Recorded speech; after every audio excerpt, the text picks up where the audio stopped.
Y hoy en Vespertines estamos hablando de primera infancia y la importancia que esto tiene, y es por eso que les preguntamos a través de las redes sociales si tratar la primera infancia puede impactar en la seguridad pública. A través de Twitter un 92% de ustedes dicen que sí, y a través de Facebook es un 81% que comparte esta idea que es importante que en la primera infancia se trate.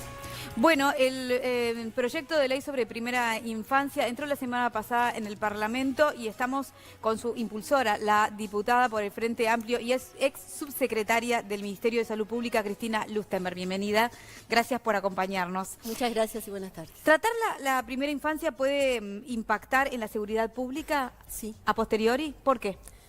Sí, no es que esté directamente 100% asociada, decir que bueno, todas las familias que estén en extrema vulnerabilidad van a estar asociadas a situaciones de delictividad en el 100%. Eso en un momento de que como sociedad tenemos que ir quebrando la fragmentación social que tenemos hoy, hay como esa porofobia, ese rechazo, no ponernos en el lugar del otro, no entender es importante. Pero como tú decías, Adriana, invertir en primera infancia, que quiere decir para cualquier persona que nos esté escuchando, quiere decir invertir en políticas sociales en la etapa desde el embarazo y en los primeros 6 años de vida.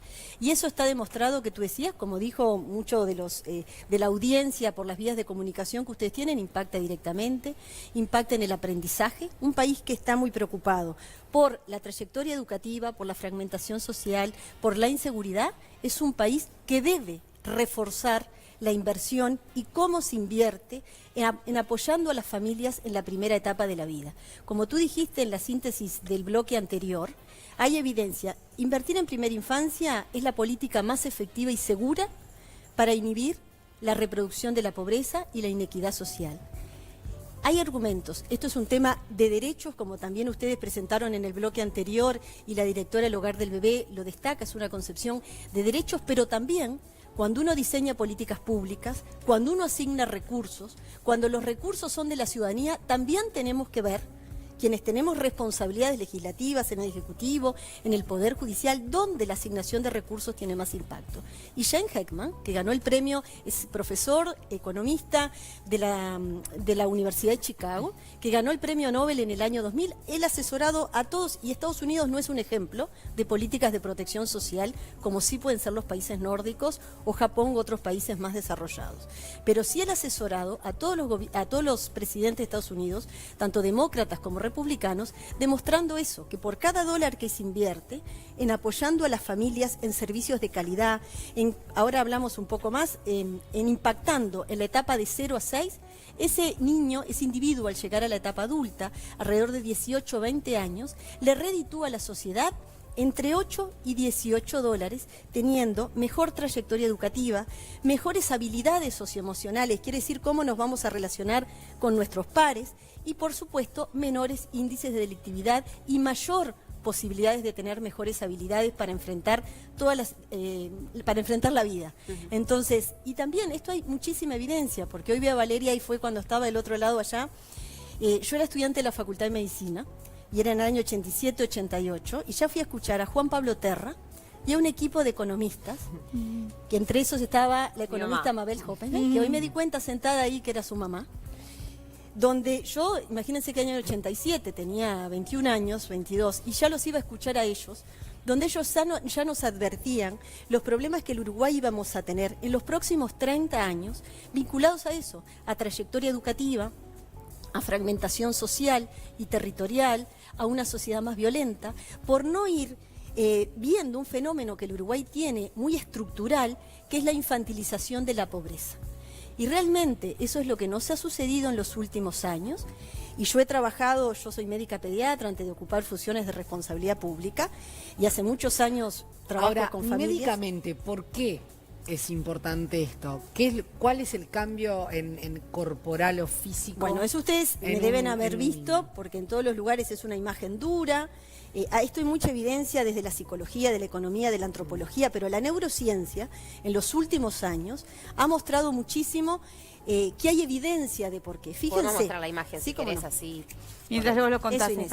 El cerebro de un recién nacido pesa al nacer, como dicen en esa imagen, 400 gramos. Del kilo 400 que vamos a alcanzar a la vida adulta, en la vida adulta. Pero ya llegamos a 1 kilo, o sea, más del 80% llegamos al año de edad. Y si eso vemos, esa imagen es devastadora. Imagínensela, es dura de mostrar. ¿Qué es la imagen? Son 2 niños que nacen con el mismo peso al nacer. La imagen donde dice normal es dura, porque es la imagen de un niño que tuvo cuidados afectivos, nutricionales, se estimuló, se le habló, fue querido, y esa familia tuvo condiciones para consolidar esa crianza con un derecho a la vivienda, con familia que esté fortalecida desde la salud mental. Y la otra imagen es un niño, el pequeñito, fíjense cómo condiciona, ¿tá?, la primera etapa de la vida. Es un niño que alcanzó menos tamaño morfológico por tener falta de cuidados, niños que están institucionalizados mucho tiempo, como bien terminó la directora del hogar, que por más cuidados que tengan en los centros, con calidad, con infraestructura, Sofía, nada de eso sustituye, nada. Y como ella decía, como cuando esos niños son o reintegrados a su familia biológica o una familia de adopción, ese niño cambia diametralmente. Y fíjense que esa imagen es dura, para mí es interpelante. Y es dura porque la primera etapa de la primera infancia es como los cimientos de una casa, es las bases. Hay 2 etapas que son muy importantes en el desarrollo del individuo. Es la primera infancia y la etapa de 10 a 14, que es lo que se llama la adolescencia temprana. Siempre hay que invertir en las personas, pero hay que saber etapas que son claves. Y también otra cosa que tiene mucho que ver es el contenido de ese desarrollo morfológico, de esa cosa del cerebro. Nosotros nacemos con 100 billones de neuronas al nacer. Y estos se conectan a un ritmo de 250.000, 500.000 conexiones, sinapsis, por minuto, y eso tiene que ver mucho de los estímulos y cuidados. Cada vez hay más evidencia que tiene algo de importancia la genética, pero tiene mucho más importante el ambiente donde nosotros crecemos.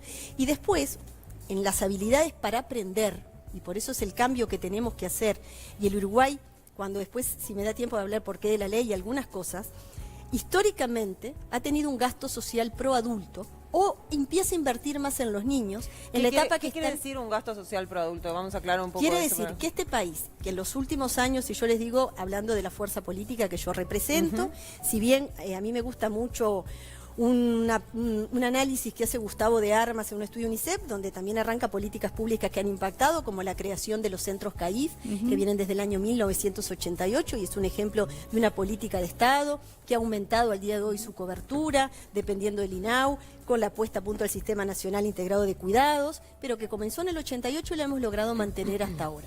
O sea, hay ejemplos de cosas que comenzaron hace años, pero sí es verdad que desde el año 2005 aumentó lo que este país invierte en los hogares donde hay niños y adultos, pero cuando uno desagrega, y esto todo lo que digo está la evidencia, porque estas cosas no las decimos solamente ni desde la pasión, que por supuesto la tenemos, ¿tá?, desde la vocación que tenemos, lo hablamos desde responsabilidad ciudadana y con mucha evidencia científica de todas las disciplinas.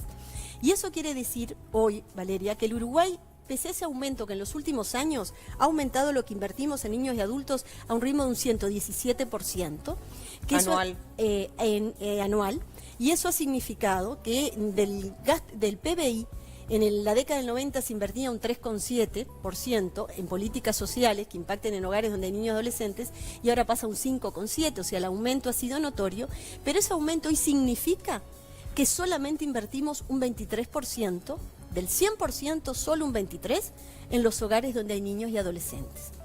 Entonces todavía tenemos un déficit de lo que invertimos, y lo cual es inaceptablemente que el lugar donde nazca un niño, desde el punto de vista socioeconómico que tenga esa familia, determine mucho las habilidades que ese niño pueda tener a lo largo de la vida. Todas nosotras nacemos con las mismas habilidades y talentos, que hace que nosotras podamos estar sentadas en esta mesa y estar en este estudio, y que tengamos hoy 137.000 niños y niñas en nuestro país viviendo por debajo de la línea de la pobreza.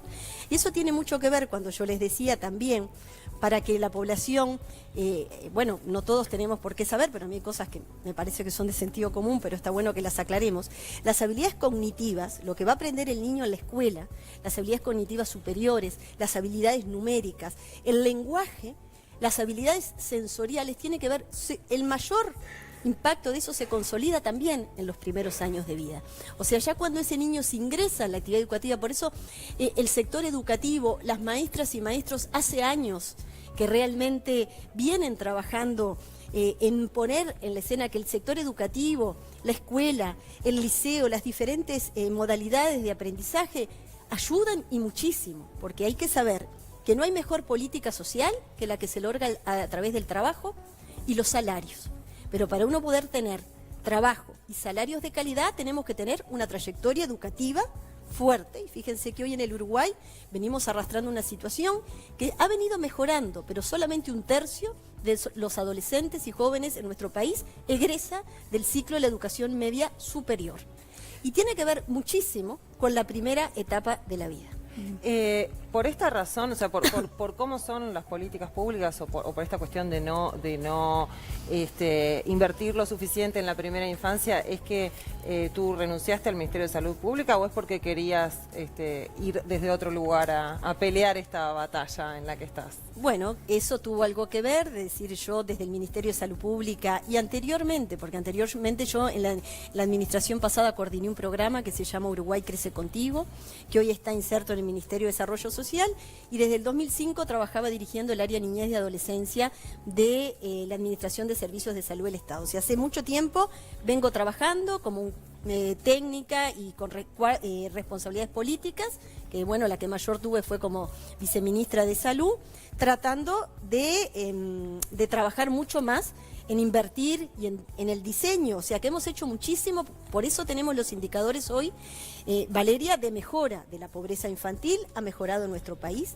en el año 2004 era casi el 64%, hoy es el 18%, pero ese 18% equivale a esos 137.000 niños que yo les digo que todavía están por debajo de la línea de la pobreza, y es 17 veces más la pobreza en los hogares donde hay niños que donde hay adultos, la indigencia es 4 veces más.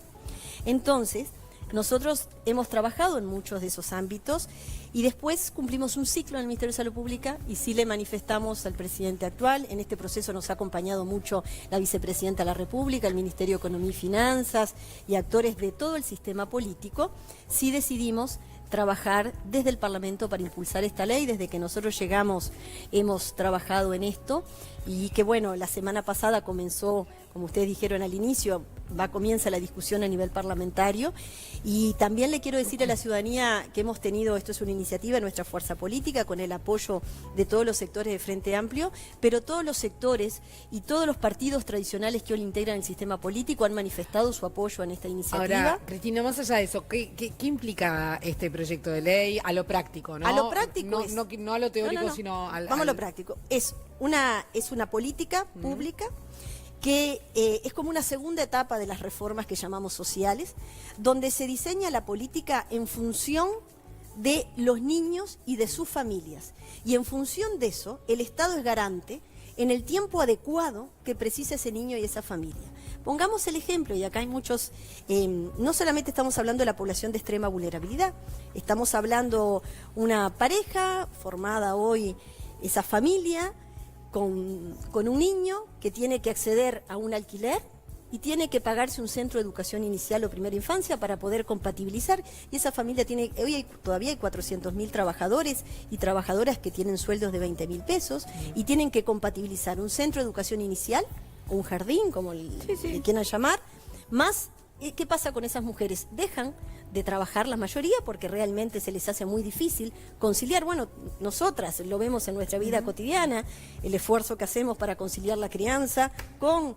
Imagínense cuando uno tiene realmente dificultades económicas, imagínense si ese niño tiene un trastorno específico del lenguaje, ese niño tiene un trastorno del espectro autista, que muchas de estas cosas hoy están cubiertas y ha mejorado mucho las prestaciones del Sistema Nacional Integrado de Salud, pero todavía tenemos algunos huecos de que no. ¿Y eso cómo se aplicaría? Eso se aplica, es que hoy estamos haciendo, por eso nosotros tenemos hoy premura de que esta ley se vote rápidamente. Nosotros queremos y tenemos el compromiso a ver si la podemos votar por lo menos en la Cámara de Representantes al finalizar este año y al inicio de la etapa legislativa del año próximo, porque tiene una fase 0, es que ordena todo lo que el Estado hoy está invirtiendo en las familias. O sea que no habría una inversión de presupuesto, sino que sería organizar. Exactamente, eso que tú decís, en una primera instancia, Inés, no genera mayor inversión, esto no es mayores cargos, no es mayor presupuesto, ordena la dispersión que hoy tenemos en la etapa de 0 a 6. Bien, y volvamos a ese ejemplo. Tengo un niño con síndrome de espectro autista, por ejemplo, y ¿qué tendría que hacer? No tengo mucho dinero, ¿y qué es lo que el Estado me proporciona? El Estado le va a proporcionar que ningún niño quede atrás.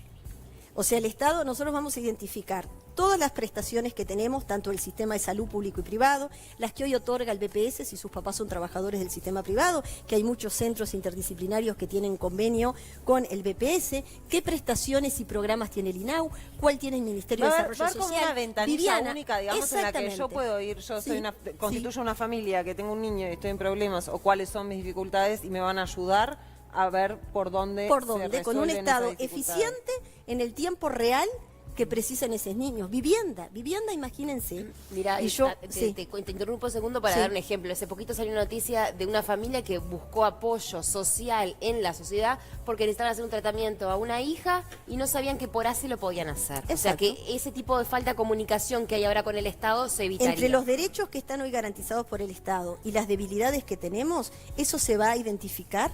De hecho, nosotros yo hace 20 años que trabajo en esto y muchos de los integrantes de los equipos que hay hoy dispersos en instituciones del Estado sabemos qué cosas hoy tenemos garantizadas y qué debilidades tenemos en el sistema. Entonces esto se trata de una política donde el centro es la gente. En este caso son los niños y las características de su familia, de todos los quintiles. Desde el quintil más pobre del 1, donde tiene que estar garantizado el derecho a la vivienda. Fíjense que hoy en el Hospital Pereira Rosell nos encontramos por mes con 6 situaciones, que hay mucho más, pero con 6 son extremísimas, donde el Estado invierte. Si es un prematuro extremo o un niño con cuidados de una enfermedad grave que después ingresa al programa de cuidados paliativos o otras instancias que requirió cuidados intensivos, pediátricos o neonatales, y se invierte entre $100, $200.000 de acuerdo a los meses de internación y las repercusiones que tenga ese niño. Cuando les vamos a dar el alta en el sistema de salud, nos encontramos que tenemos muy pocas respuestas desde el punto de vista habitacional. Se van a una Esos casa niños que no se puede ir a una casa de no piso está de tierra, que no tiene electricidad y el techo es de nylon. No podemos que las condiciones de sobrevivencia de ese niño estén vinculadas a las características de la vivienda. No podemos no apoyar a esa familia en programas de salud mental cuando esas mamás o papás tienen fragilidad y que la solución sea institucionalizar a los niños. Por más que vemos ese hogar, que es un hogar que trabaja de una forma interdisciplinaria, sumamente responsable, pero Uruguay es el país de América Latina que de acuerdo a su población tiene más niños institucionalizados. Eso no podemos. No hay Sin mejor duda, que esos niños estén con sus familias o con una familia adoptiva. siempre. Eso Totalmente.